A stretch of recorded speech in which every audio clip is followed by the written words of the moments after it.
Hello everyone, my name is Karan Mashru. Welcome to this video. So in this video, we are going to discuss the solutions of the weekly coding contest questions. First of all, let us start with the first question, that is friend of x. So what does question say? It says that given an array of n integers and two integers x and y. Okay, so we have an array which contains n integers and we are also given two integers x and y. We need to return yes if any integer in array is a friend of x. Okay, so we will return yes if we have at least one element in the array which is friend of x. That is, if x adds up to any integer in the array to give y. So what does it say? If any element in the array when added with x, if it gives us y, so array of I plus x equals to y, if this is true for any element, then we will return true. If we will return yes. If this is not true for even one element, then we will return no. More formally, if for any I between 0 and n minus 1, if x plus array of I is y, if for any I, okay. So even if there is one I which satisfies this condition, then we will return yes, else we will return 0. So if we look at the condition here, so n is 4, there are 4 elements in the array, x is minus 8, y is 1. Now if you add 9 to minus 8, you will get 1. So array of 0 plus x gives you y. Hence we returned yes. Here your x is 1, y is 10. So you need to add 9 to x, but there is no 9 in array, so you will return no. Okay. You don't need to read input or print anything. Your task is to complete the function isFriend, which takes an integer n and an array of integers as input parameters and returns the string yes or no. And the constraints are given here. So how will we solve this question? So basically, we will just use a for loop from I equals to 0 to n minus 1. And if we find any array element which when added with x gives us y, we will make answer string equal to yes. Otherwise, by default, answer string will be no and we will return it. Okay. So for example, if we look at the solution code, then by default answer is no, and then I will run a loop from 0 to n minus 1, and if any element when added with x, if it gives y, then I will make my answer variable as yes and break, because I want that at least one I should satisfy. So as soon as I get one I which satisfies this condition, I can break. Even if there are multiple i's which satisfies this condition, there is no problem. Okay. And finally, I will return my answer variable. So if this condition hold true for any value, it will return yes. Otherwise, by default, it will return no. The time complexity of this will be big O of n, because we are using one for loop of size n, and the space complexity will be constant because we are using only a few variables. Also, let's submit and check. Okay. So let's submit this code.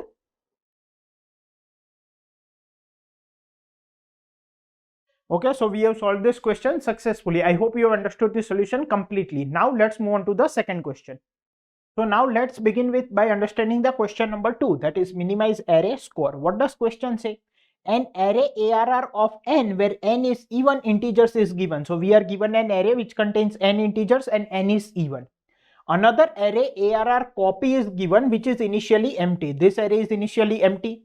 You have to perform this operation n by 2 times. What is the operation? Choose any two elements from the array, this array which contains n elements, remove them from that array and append their sum to this copy. So basically we have an array which contains n elements. We need to perform n by 2 operations on that array. What operation will we perform? In each operation we will select two elements from that array, make them a pair, calculate their sum and add that sum to the array copy array. Okay, this array, and remove those two elements from the original array. So after n by 2 operations, array copy will have n by 2 elements and our original array will be empty. Okay. The score of the array is defined as the maximum element of array copy. So after doing this operation, whatever will be the maximum element in this new array will be defined as the score of this. Okay. You have to return the minimum score of the array possible. So what is the score of the array? It is the maximum element in this array copy, and we want to minimize that score.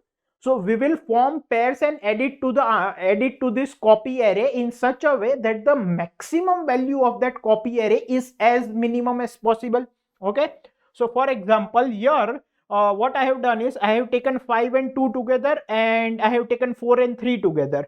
So my first sum will be 7 and second sum will be 7. Okay. So my maximum value of 7 and 7 is 7. So that is the score. Now in this case, if I add 2 and 3 and 5 and 4, then 2 and 3 will give me what?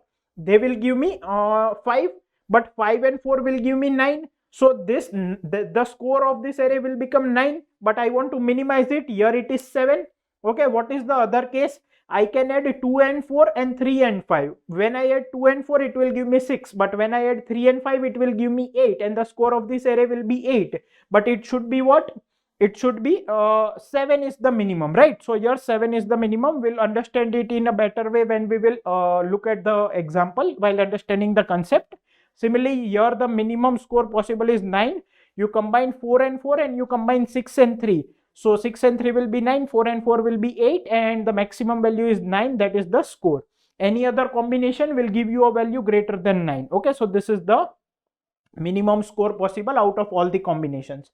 You don't need to read input or print anything. Your task is to complete the function minimize array score, which takes an integer n and an array of integers as input parameters and returns the integer answer. And the constraints are given here.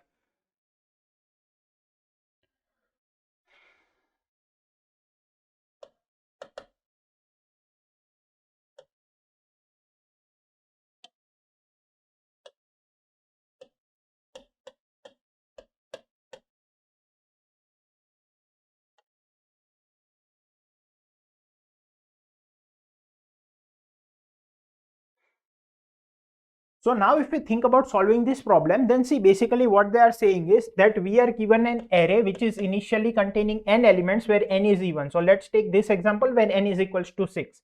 We take another array which is initially empty.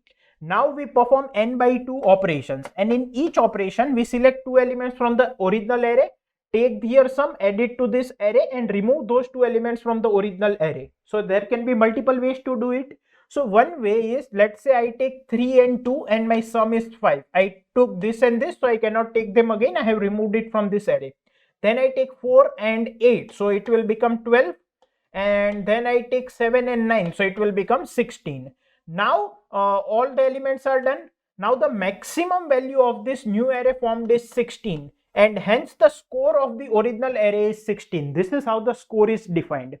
Now there are different combinations possible, because instead of 3 and 2 I could have taken 3 and 4 or 3 and 7, and due to that these values would have been different. And if these values were different, this maximum value would have been different. If maximum value would have been different, my score would have been different. Okay, so out of all possible combination, I want to select the combination which returns the minimum score.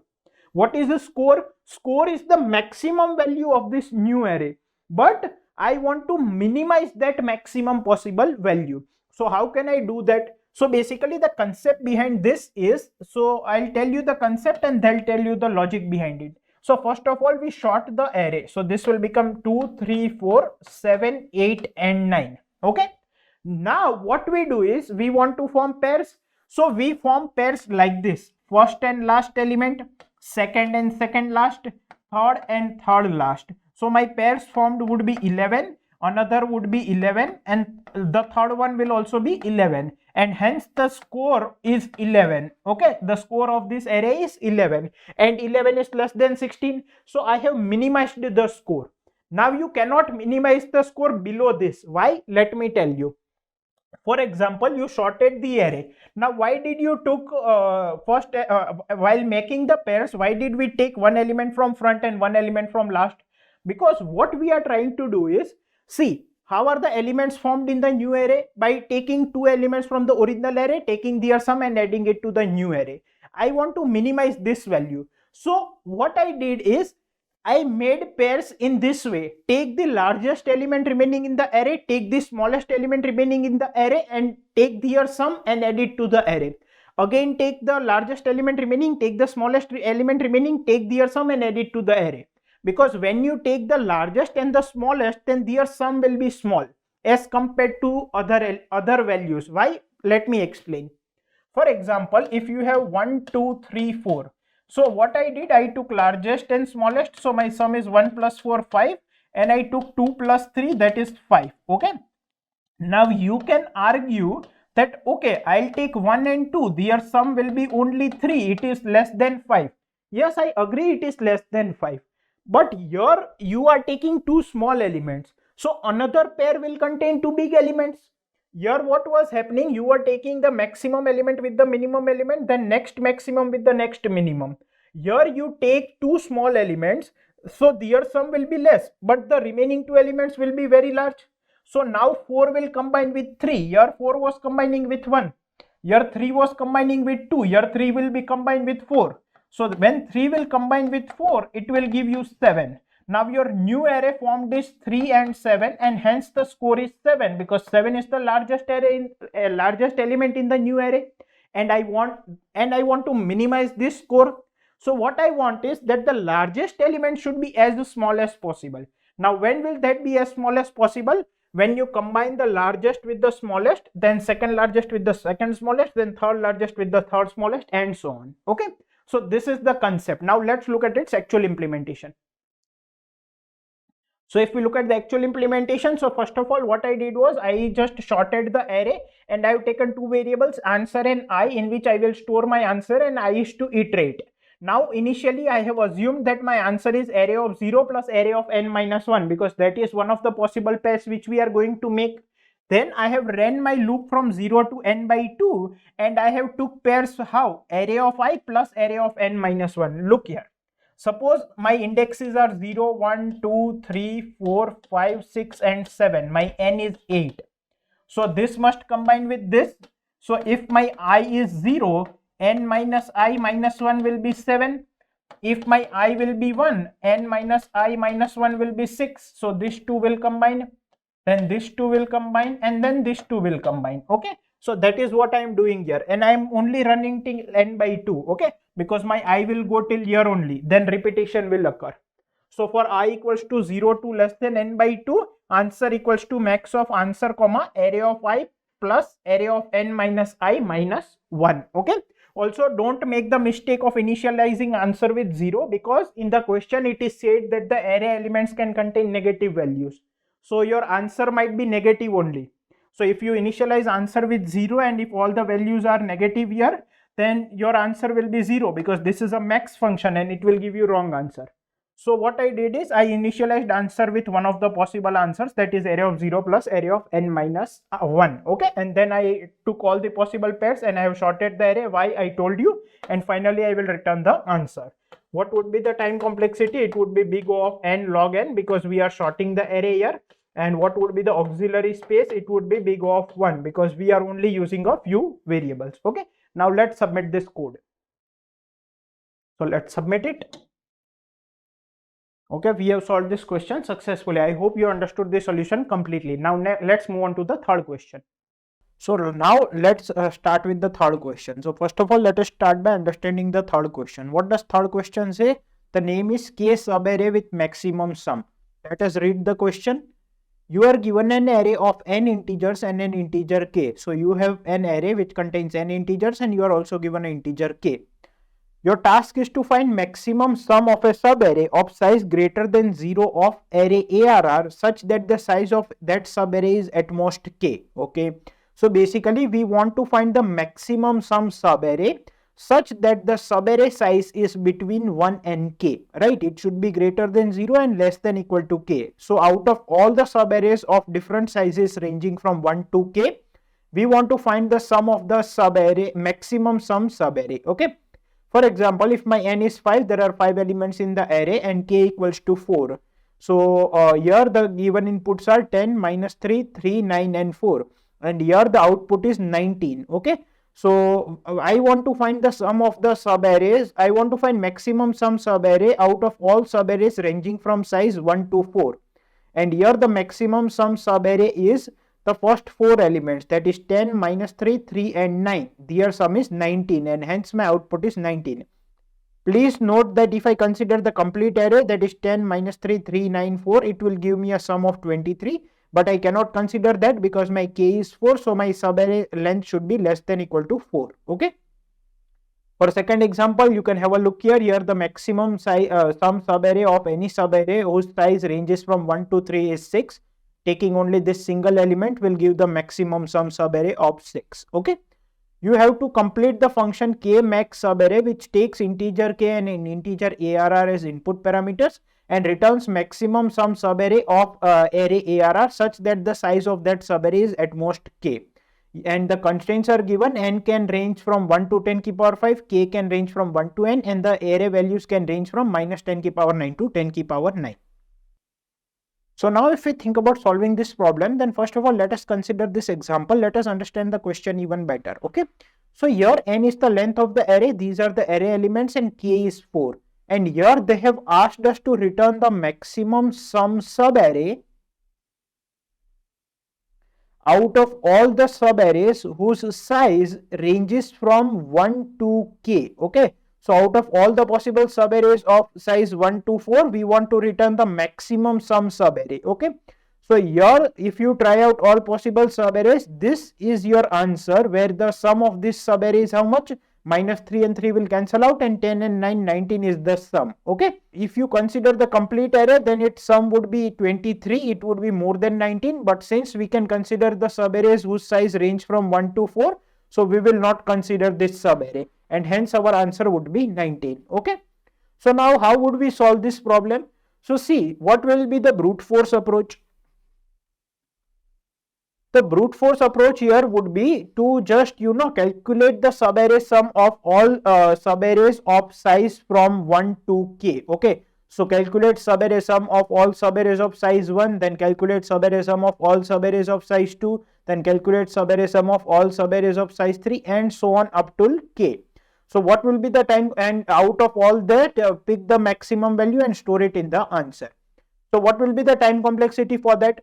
You see here, the number of subarrays whose length is 1 are n, number of subarrays whose length is 2 are n minus 2, number of subarrays whose length is 3 are n minus 3, and so on up till it goes till n minus k plus 1, right? These are the number of subarrays whose length is k. Now, let's say your k is equals to n. Okay, so this will become n plus n minus 1, sorry, this will be n minus 1, then n minus 2, then n minus 3, okay, plus n minus 2 up till plus n minus n is 0, plus 1 is 1, and this is how much? It is n into n plus 1 by 2, that is the total number of subarrays. So the time complexity will go in big O of n square if you try to calculate the subarray sum for all the subarrays, okay, of size less than equal to k. So it will give you time limit exceeded, and you need to think of something more efficient. Now what can be here an efficient approach? So see here, what I will do is, let me give you an example. Okay, let's say this is my array of n elements. Okay, so what I will do is, I will find the maximum sum subarray whose length is between 1 to k and starting with index 0. See what I am telling, in the efficient method, I will find the maximum sum subarray whose starting index is 0 and its length is between 1 to k. Okay, let it be S1. Then I will find maximum sum subarray whose starting index is 1 and whose length is from 1 to k, and let it be S2. Then I will find the maximum sum subarray whose starting index is 2 and whose length is between 1 to k, let it be S3. Okay, and so on up till the starting index of the subarray is n minus 1, whose length is between 1 to k, let it be Sn. Okay, and out of all the possible values, so this represents the maximum sum subarray out of all the subarrays which start with index 0 and whose length is between 1 to k, and so on for other elements. So out of all this, whatever will be the maximum value will give me my answer, because either my answer subarray will have length between 1 to k, so that condition is satisfied here. Now it may start with 0 index, it may start with 1 index, it may start with 2 index, and so on. It may start with n minus 1 index. That all possibilities also I am checking here. So if I do this, my work will be done, right? So now what I want is, I want to efficiently find S1, that is the maximum sum subarray whose starting index is 0 and whose length is between 1 to k. I want to efficiently find S2, that is the maximum sum subarray whose starting index is 1 and whose the number of elements are between 1 to k. I want to find maximum sum subarray S3 whose starting index is 2 and number of elements are between 1 to k, and so on. Okay, so how can I do that efficiently? So what I will do is, please now focus here. So what I will do here is, for my given array, I will create a prefix sum array. Okay, I hope you people are familiar with prefix sum. So basically prefix sum is nothing but prefix sum of I will give you the sum of all elements from 0 index to ith index in the original array. So if my given array is 1, 2, 3, 4, 5, then my prefix sum would be 1, 3, 6, 10 and 15. Okay, so basically this 10 represents the sum of all elements from year to year. This 6 represents the sum of elements from year to year.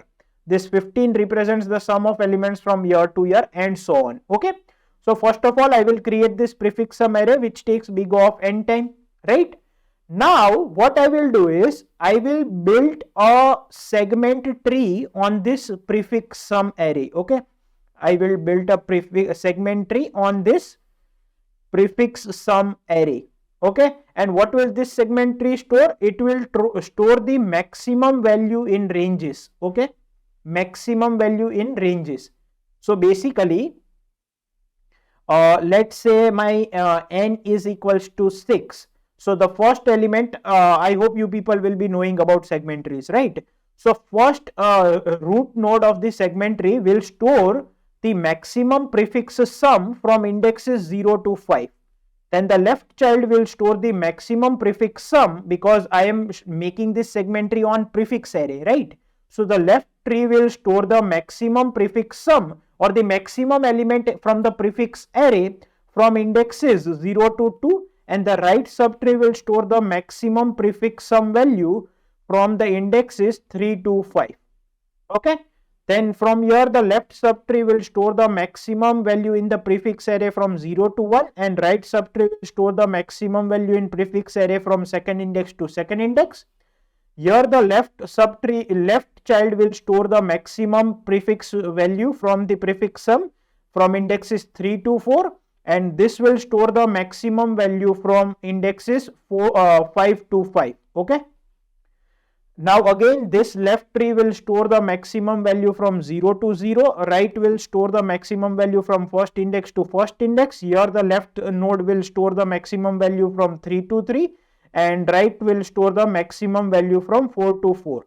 So this is the segment tree which I will build on my prefix array. Okay, now what I will do is, I will run a loop from I equals to 0 to n minus 1. Okay, also this this segment tree building takes big O of n time, right? Now I will run a loop from 0 to n minus 1, and I will find the maximum value in the prefix array from index I to minimum of I plus k minus 1 comma n minus 1. Okay, what I will do, let's say this is my array of n elements. So starting with index 0, these are the first k elements. So I will find the maximum value of prefix sum from 0 to k minus 1. Okay, let us say it is at index p.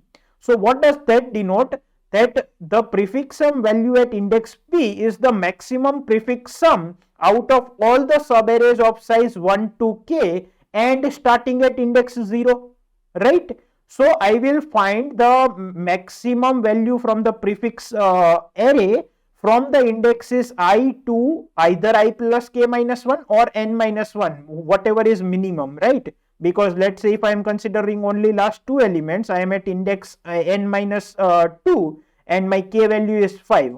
So starting with n minus 2, I cannot get 5 length subarray, right? So I will consider only two subarrays. One is this and another containing 2 elements. Okay. Now how can I find the maximum value in the range in the prefix array from ith index to I plus k minus 1th index? I will simply query on the segment tree from ith index to I plus k minus 1th index or n minus 1, whichever is minimum. Okay, and this will return me the maximum value from that index. Okay, now what I will do, see, basically let's say this is my array. Okay, and this is my ith index and this is my I plus k minus 1th index. Okay, and this is index p, which is the maximum prefix value out of all the prefix values here. Okay, so basically what does this mean? Now it has the largest prefix value, right? Now if I subtract from this, if I subtract prefix sum of I minus 1. So what it will do, prefix sum of P will give me the sum of these many elements, and prefix sum of I minus 1 will give me the sum of these elements. So the remaining part will be this, okay? And what this will denote, it will denote the maximum sum of subarray starting from index I and whose length is between 1 to k. Okay, so from starting with index I whose length is between 1 to k, I found the maximum sum subarray. So I will now say answer is equals to max of answer comma sum. Okay, and my I will vary from 0 to n minus 1. So basically I will cover all these cases. The maximum sum subarray starting from index 0 whose length is from 1 to k. Then maximum sum subarray starting with index 1 whose length is 1 to k. Maximum sum subarray starting with index 2 whose length is between 1 to k, and so on. And out of all those values, whatever will be the maximum value will get stored into my answer. Now how much time this will take? The outer for loop is of size n, and every query in the segment tree takes log n amount of time. Okay, so this will be your time taken. So overall the time taken would be big O of n plus n log n, which is nothing but big O of n log n. Okay, and what would be the auxiliary space for segment tree? We need to make a array of size 4n, so the auxiliary space will also be big O of n. Now let's look at the code and understand the implementation. Okay, so let's look at the code implementation. So I am at line 74. This is the function which I need to complete. So I have taken one prefix array of size n, one segment tree of size 4n, and one variable sum. First of all, I have said that let my answer be array of 0, because array of 0 is a subarray starting with index 0 and of length 1. Okay, it is one of the possible answers, so I have initialized my answer variable with that. Then I have calculated my prefix array. Okay, and then I have called the build function on the segment tree. So basically index 0 is the index of the segment tree which contains the details from range 0 to n minus 1, and I have passed segment tree and my prefix array whose value I want. Okay, so this is the build function. I hope you people will be familiar with segment tree. So if L equals to H, then segment tree of node will be equal to A of L and will return. Otherwise we'll calculate the mid value and build the left subtree and build the right subtree. And since we are storing the max value, so segment tree of node will be max of segment tree of 2 star node plus 1 and segment tree of 2 star node plus 2. After building it, I will run a loop from 0 to n minus 1, and I will find what will be the ending point. So I want to run a query from I to I plus k minus 1. But if n minus 1 is minimum than I plus k minus 1, then I will stop at n minus 1 only. So I will say query from 0 index represents the range from 0 to n minus 1. I want maximum value from I to j, and I have passed the segment tree. So if I look at the query, so here if the whole segment is I need, then I will return this. For this you need to have idea about segment tree. Okay, we will not be going in depth of segment tree in this video. So if the whole segment is in your need, then you will return it. If the whole segment is out of your need, then you will return a very large value. Otherwise, you will query on the left subtree and right subtree. If P1 returns the very large value, unwanted value, then P2 is your returning value. If P2 is the unwanted value, then return P1. Otherwise, return the max value of P1 and P2. Okay, this query takes log n time. And if I is greater than 0, you need to subtract prefix of I minus 1. Okay, to get the subarray sum starting with index I. And every time you say answer equal to max of answer comma sum. Okay. Now let's try to submit this code. Okay, so let's submit it. Okay, so we have solved this question successfully. I hope you have understood the solution completely. Now let's move on to the last question. So now let's discuss about the last question, that is prime subsets.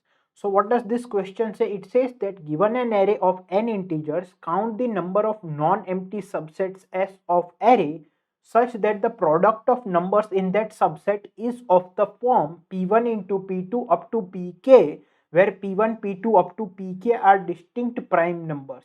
Since the number of possible subsets can be huge, output it modulo 10 to the power 9 plus 7. So what it basically trying to say is, let's say you have an array. Okay, so let us say that you have an array which contains some elements. Let's say you have 2, 3, 5, 15, etc. Now you want to select the non-empty subsets out of this array such that the product of that non-empty set can be represented as P1 into P2 up to into Pk, where all of these are distinct prime numbers. Okay, so what do I mean by distinct? Means all of them should be different. Means, can you see here the power is 1 for all the prime numbers? Means no prime element can be repeated. For example, if you take a subset of 3 and 15, then their product will be represented as 3 into 15, means 3 into 3 into 5, means 3 square into 5 to power 1.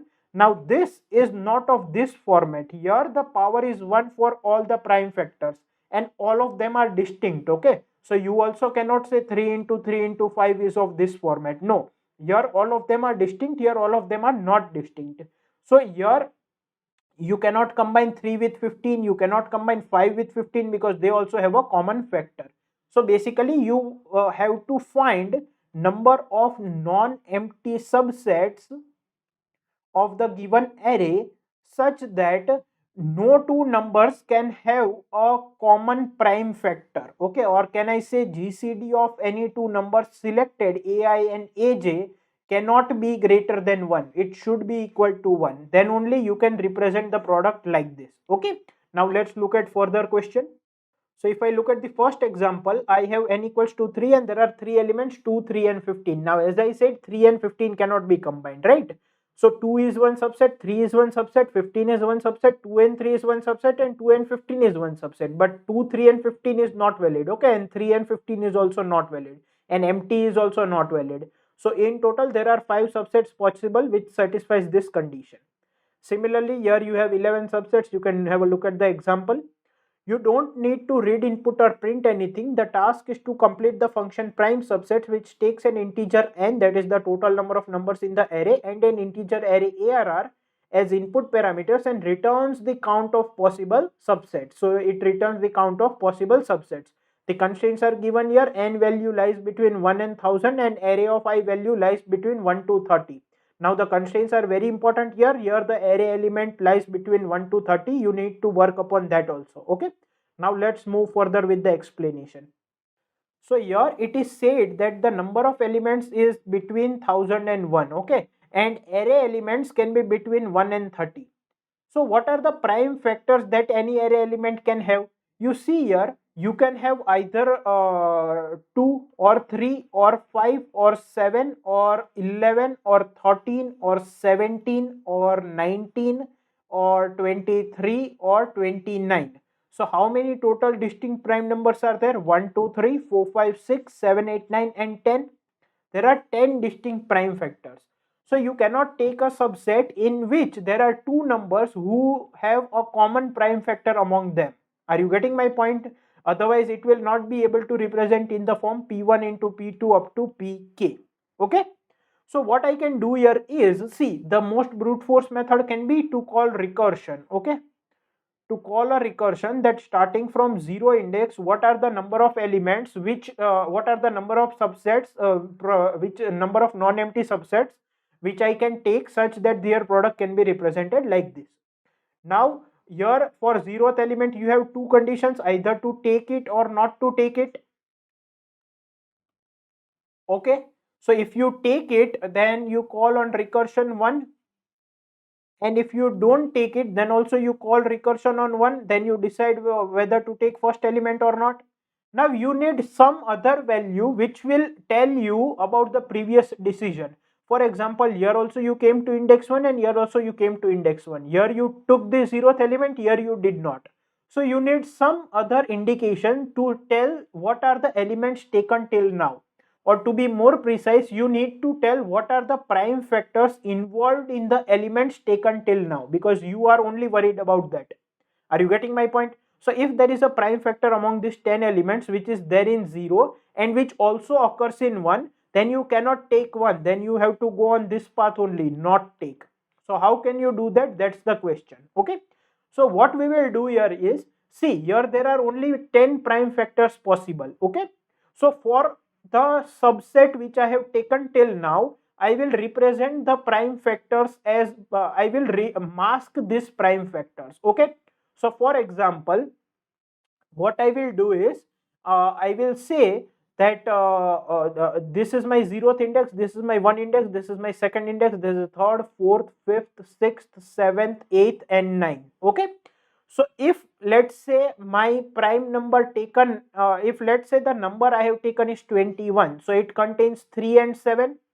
So I will take the binary value 0 1 0 1. Okay, this is 0th index, this is first index, this is second index, and this is third index. Okay, and all the remaining 6 will also be 0. What does this denote? That first index prime factor is taken till now, because I have taken 21. So what is the first index prime element? It is 3. So 3 is involved in 21. And third index prime element is taken. Third index prime element is 7. 7 is also involved in this, and others are not involved. Okay, so what will be the decimal value for this? This is 1, 2, 4, and 8. So the decimal value will be 10 of this binary representation.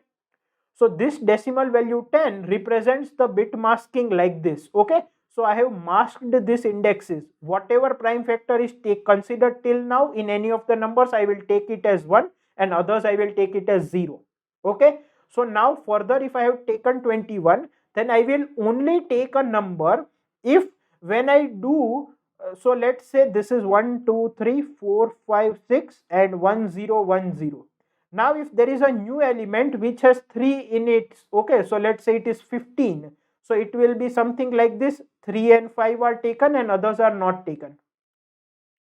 So if I do a AND operation between both of them, then this value will be 1 and others all will be 0. Now this value 1 indicates that these two are common in both. So if I have taken 21 till now, I will avoid taking 15 because this one is getting repeated. I will only take numbers whose after performing AND operation results in all zeros, which means there is no common prime factor. For example, if 21 is taken till now, it will be represented like this. Okay, and now let's say I decided to take 23. So 23 is this one, 9th element. So this will be 1 and others will be 0. And if I do AND operation between them, all of them will be 0. This denotes that there is no common factor between 21 and 23. So this will be my new set. Okay, and what I will do is my new mask will become, so this was the mask representing 21. My new mask will become this, or with this I will perform bitwise OR, because I also want to consider this. So in order to check whether I take this or not, I perform bitwise AND. But if I can take it, my new mask will become bitwise OR. So my new mask will become 0 1 0 0 0 0 1 0 1 0, denoting 3, 7 and 23 are the factors occurring till now, the subset which I have considered. Okay, in this 3, 7 and 21 are the factors which are there. So further selecting an element will depend on this. This is my new mask. Okay, clear till now? So now basically I will do a recursion call starting with 0th index, and I will initially pass mask as 0 because there is no element taken. Then I will take a recursion call on 1, and if I have taken this element, then the mask will be x depending upon the value at 0th index. And if I do not take it, my index will become 1 and mask will remain 0 only. Then further, let's say I decided to take the element 2, so it became recursion 2 comma y. Okay, new mask we got. And if I decided not to take, it became recursion 2 comma x. Okay, now let's say I decided to take the element, it became 2z. This is z, this is a mask value. Okay, and I decided not to take, so it became 2 0 only. Okay, now here let's say I decided to take this element, so it became recursion 3 comma, let's say it became x. Okay, so and here I decided not to take, so it became recursion 3 comma x will remain x only. So what I am trying to say is we might get overlapping sub problems. So what we can do here is we can use dynamic programming. Okay, so what I will do on this normal recursion, I will use memoization and use dynamic programming. Now what will be the state format of a memoization? I need index and I need the mask value in order to decide whether I can take further current element or not, and if I take, what will happen. Okay, so this recursion will tell me number of subsets, non-empty subsets starting with index 0 and initially mask equal to 0, such that its product can be represented as like this. Okay, so that is what they are asking in the question. So now let's look at its actual implementation to understand the memoization code. Okay, so this is the actual implementation. First of all, let me explain line 34 and 35. So in 34, I have taken mod as 10 to the power 9 plus 7, which I will use further. And in line 35, I have stored the prime numbers which are possible from 1 to 30. That is 2, 3, 5, 7, 11, 13, 17, 19, 23 and 29. Why? Because further, when I will decide whether to take an element or not to take it, what will be the mask value, I will iterate over this array. Okay, now let's go to this line number 100. So this is the function which I need to complete, where I have n number of elements and this is the vector. First of all, I will take a DP table of size n plus 1 and 1025. Now why 1025? Because there are 10 prime numbers possible, right? 10 prime numbers are there between 1 to 30.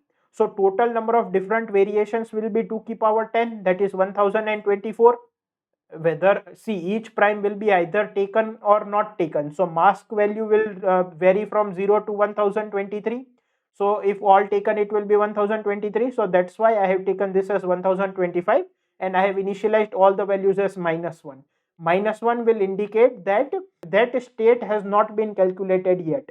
So if dp of ij is not -1, it means that state is already calculated. So I will not call that sub problem again, I will directly return its value. Okay, and I have called the recursion starting from 0th index, mask value is 0, this is my array and this is my dp. Okay, now let's look at this sum function. So here I have current index which I am deciding on, I have mask value, I have vector array and I have dp vector. Okay, now if index is array dot size, it means I have reached the end. So I will return mask greater than 0. So if mask is greater than 0, it means it is a non-empty subset, so it will return 1. Okay, if it is 0, it means it is an empty subset, it will return 0. So we will return from here only. Otherwise, I will take the value of dp, index and mask in variable x. Now if x is not -1, it means this is already been calculated before, so I will not further call. This is called memoization. I will return x. Otherwise, I will calculate it. For that, I have taken one answer variable which I have initialized with long answer equals to 0. First of all, in my factors vector, I will get all the prime factors of this element which is present at this index. Okay, so I will call the function get prime of array of index. Now if we look at this function get prime, what it does, it takes a value and in a vector it returns all the prime factors of that value. So for auto t in primes, I am traversing this primes array, and if x modulo t is 0, I will increment the so while x modulo t is 0, I will increment the count and I will push back that in my answer. Okay, and I will divide by it, and finally I will return my answer. Okay, so here I will get all the factors of that number. Then by default I have assumed that I can take this number, so my flag is true. Then I have initialized new mask as mask only. So if I do not take that element, it will remain mask only. If I take that, it will become different. Now this flag variable will indicate whether I should take this current element or not, depending upon the mask value. Like, are there prime factors coming again and again? So what I will do, I will traverse the factors of this number through t, and I will find the index of that prime number in my primes array. Okay, so I will find the index here. So if the index is 0, it will represent 2 to the power 0. If the index is 1, it will represent 2 to the power 1. If the index is 2, it will represent 2 to the power 2. That will be the masking. So I will say lower bound of begin primes and primes, I want to find t, and minus begin prime, so it will return me the index. And then I will say new mask and 2 to the power index. Okay, if the result is greater than 0, it means there is some common prime factor between this new mask and this index, so I cannot take it. So I will mark flag variables as false and I will immediately break out of the for loop. If not, I will say new mask is the OR between new mask and 2 key power index. Okay. And finally, after coming out, if the flag variable is true, it means I can take this element. So I will say answer is equals to answer plus sum of, I will recursively call on index plus 1. I will pass the new mask value and array and dp. Okay.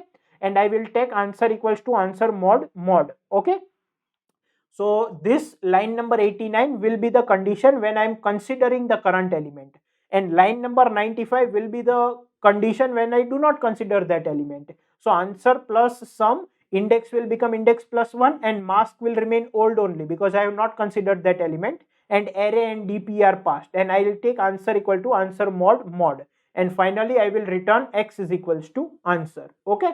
And this will recursively do the call, and finally from line number 103 I will return the number of subsets which satisfies this condition. Okay. And number of elements are 1000 and the mask value can go till 1023. So the time complexity will be 1000 into 1000, approximately it will go till big O of 10 to the power 6. Okay. Now let's submit this code. So let's submit it. Okay, so we have solved this question successfully. I hope you have understood the solution completely. Thank you.